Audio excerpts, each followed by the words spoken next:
Tola hordoftoota YouTube fayyoo jaalalaa akkam jirtu nagaa keessanii an baay'ee nagaa kooti nagaa waaqayyo isiniif haa baay'eetu egaa har'a waan tokko isiniif fideera waan bareedaa isiniif fide just shamarran dhaggeeffadhaan isiniin jedha wantichi baay'ee sireesiidha dhugaa dubbachuudhaaf namni sun yeroo yaada kana naa qoode waan sireesiidha garuu namni sun ofii masaayyuu murteeffachuu hin danda'a haa ta'uuti yaada kana naa qoodeera isiniin jedha dubaroota baay'ee ni fayyada YouTube kiyya kaaraa warra taatan subscribe like gochuun dagatiina isiniin jedha gara yaadichaatti yoo isinii galee yaadicha kana ture biyya Arabaa turte biyya Arabaatti kottuu jedhamtee waamamte jechuudha namni tokko wal fuunaa waliin jiraannaa jaalallee naa taata haadha manaa naa taata haadha warra naa taata waliin jiraannaadhaani walii galtee kanaatiin bifa jaalalaatiin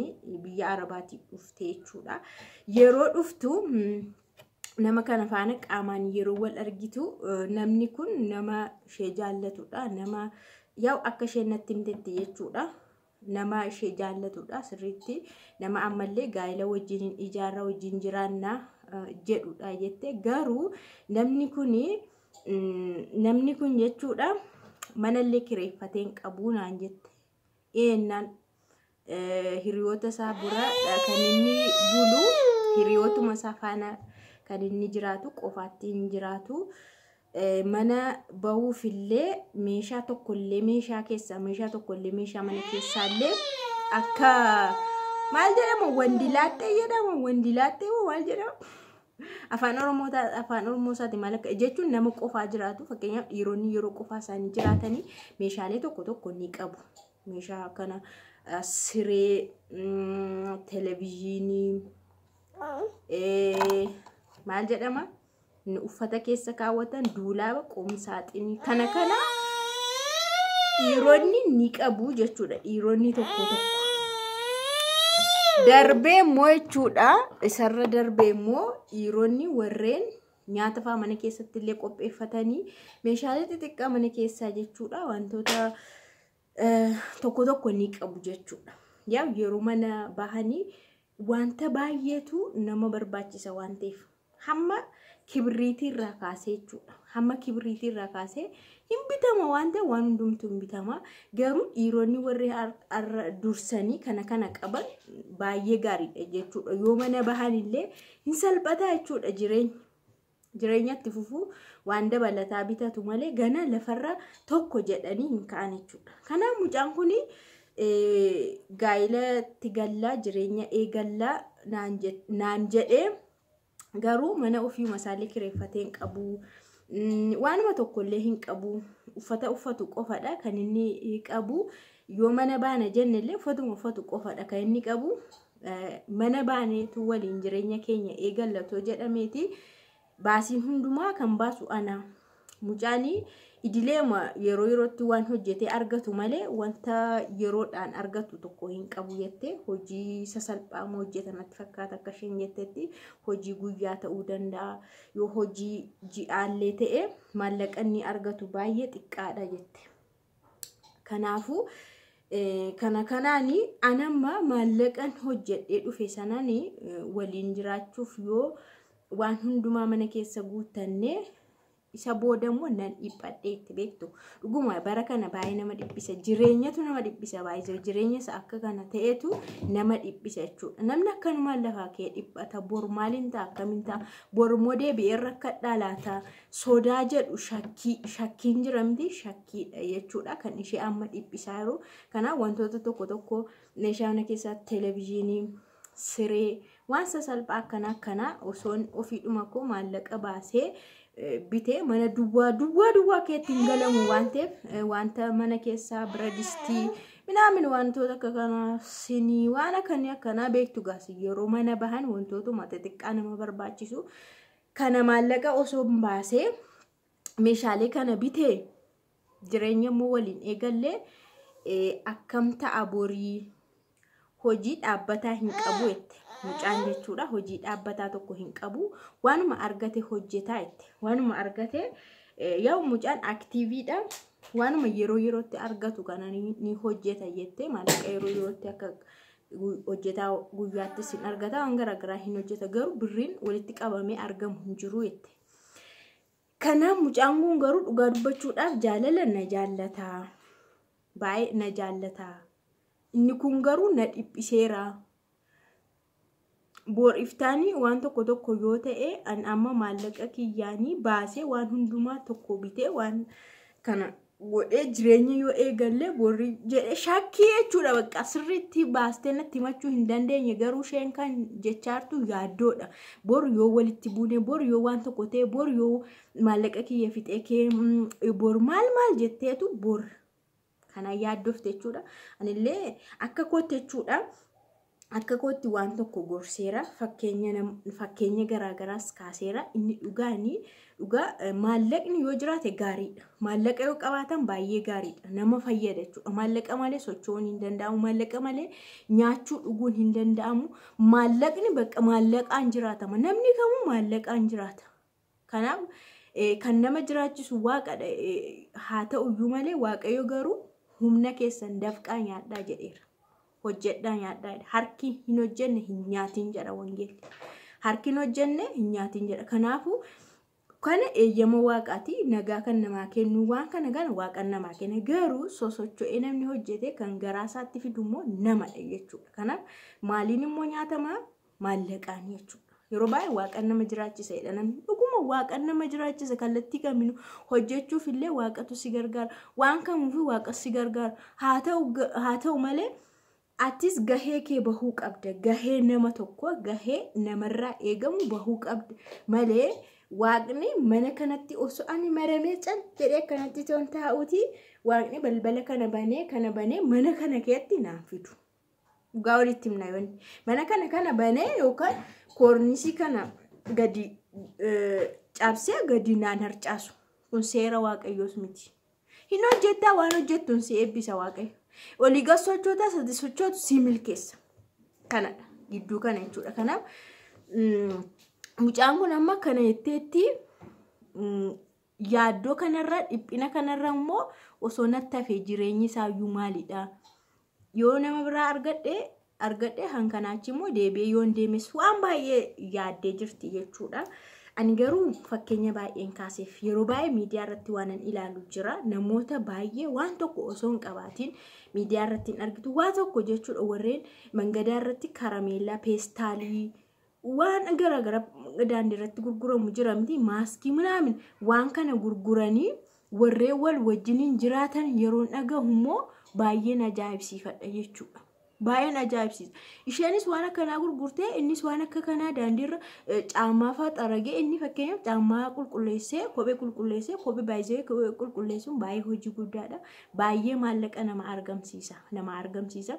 Isheen immoo daandiirratti wantoota garaagaraa maastikaa, karameellaa, peestaalii maal kana gurgurtee waliin jiraatanii mana kireeffatanii waliin warra jiraatan nan arga amma miidiyaa irratti. Isaan kana yeroo argitu immoo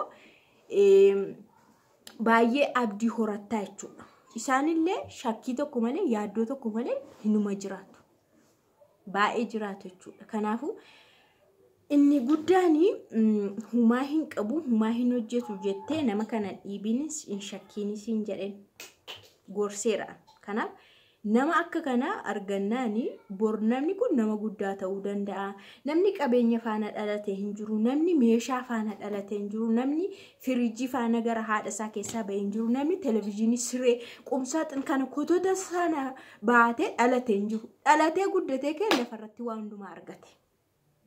Waan kana argachuuf immoo waan salphaadha. Hojii wayii namni tokko hojjete yeroo muraasa keessatti waan hundumaa kana guuttachuuf waan danda'ama.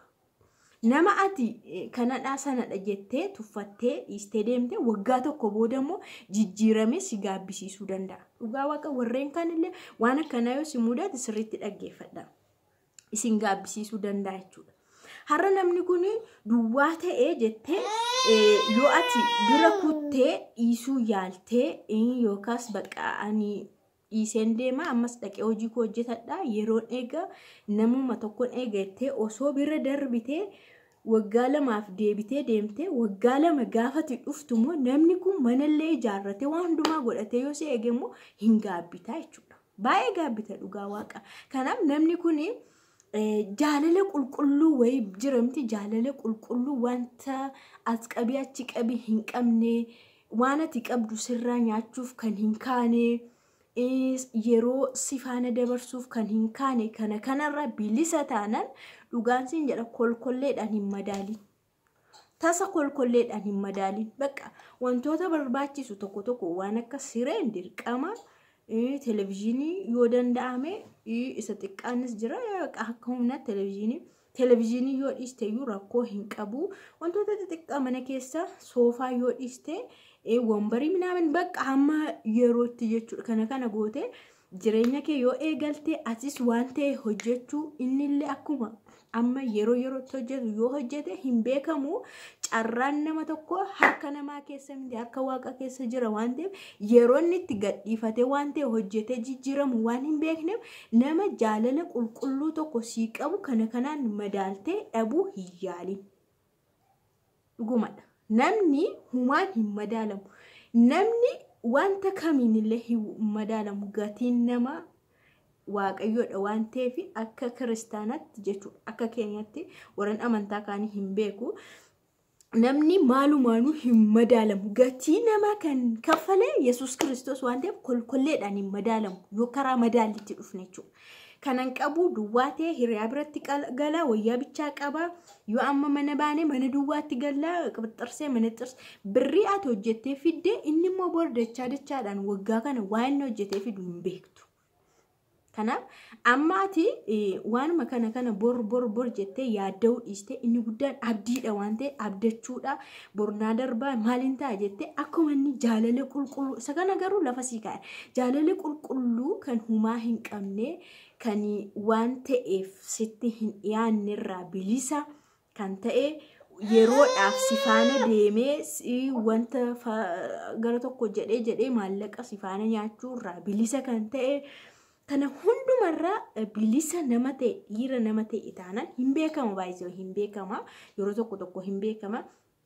Kanarraa bilisa taanaan wajjiniin jira yoomiyyuu taanaan immoo biyya ormaatti deddeebi'uurraa biyya kee keessa rakkattee yeroodhaaf waggaa lamallee rakkadhu duwwaa nyaadhu barbarreedhaan waggaa lama isa booda sii darbuu danda'a biyya kee keessatti jechuudha. Biyya namaa deemtee har'as deebi'u waggaa kanas deebi'u waggaa lamas deebi'u 20 hojjedhu 30 hojjedhu umurii kee fixa malee waan tokko jireenya siin ta'u. Biyya ormaa jechuudha. Umurii garuu xab godhee fixa. Biyya kee keessatti garuu hiyyoomtuyyuu hin jiraatta waan barbaaddu argatta. Daa'imallee yoo rakkadhee manguddisaa akka kootti ana faana rakkattee haa guddattu rakkoon qabattee amantiidhaan itti gallan daa'imallee godhattee guddifan unkaan mana kireeffatee warri jiraatu miti daandiirratti warri dahanii ijoollee guddisan jiru. Daandiirra hin argitu. Finfinnee keessa ijoollee unkaan warri daandiirra waaqayyoof safuudha malee warri daandiirra lakkuufaa warra dahantu jira. Lakkuufaa dahanii lakkuufaatti itti kadhatanii warra guddisantu jiru jechuudha. Kanaaf mucaa immoo kan guddisu waaqadha kan namaa kennus waaqa. Yeroo baay'ee namni immoo ijoollee godhachuuf ulaagaatti baay'isa. Anuu hiyyoomee waan hin nyaadhu dhabeeraa mucaa immoo maaliin hin guddisaa warri jedhan. Sijjammoo mucaa kan sii kennus waaqa kan sii guddisus waaqa. Osoo mucaa deesse sababii mucaa keettu carraan wayii sii dhufa. Sababii mucaa duudaatti deessee fi waaqayyo waan ta'e sii baneetu akkati mucaa sana guddistu si godha achumaan hin jiraatta jechuudha.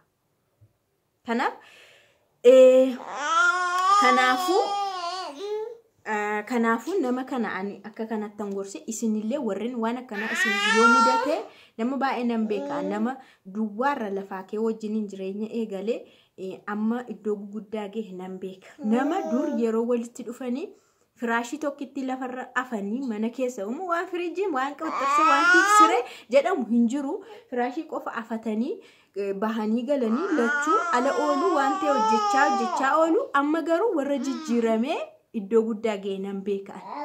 Murteessaan jaalala qulqulluu walii qabaachuu wal kabajuu waliif amanamuu isa kanadha. Sabooda kotaan kotii kolkolleen ofii masaa dhufaa jechuudha. Kanaaf nama inni guddaan nama argachuudha. Namatu dursa. Nama kolkollee miti. Nama erga argattee booda suutattee kolkolleen ofiishii tokkoon dhufti jechuudha. Kolkollee qibixxarsee kolkollee minaamin isheen jamtu hundishii booda dhufti jechuudha. konkolaataan illee kolkollee naman dursu jechuudha. Namatu dursa. Manni illee naman dursu namatu dursa. Kanaaf nama sirrii argannaan namicha sana faana wal gargaartee jiraatta. Hojii hojjetta jechuudha. Kalas. Na kana sinin jedha hordoftoota YouTube channel kiyya like godha. Warreen akkana waan akkana isinillee mudanna nama sirrii argannaan dhugaan sinin jedha. Kana dhabee sana dhabee hin jedhina. Murteessaan nama argachuudha. Yeroo firrakkataa yeroo maal jettaa isa booda garuu hinuma jijjiiramta. Namni rakkina keessatti hafu hin jiru, namni rakkina keessatti dhalatus hin jiru, namni qabeenya faana dhalatus hin jiru. Na kana fakkaataa sinin jedha yoon dogoggore sorry na sirreessaa turtii gaarii ciao.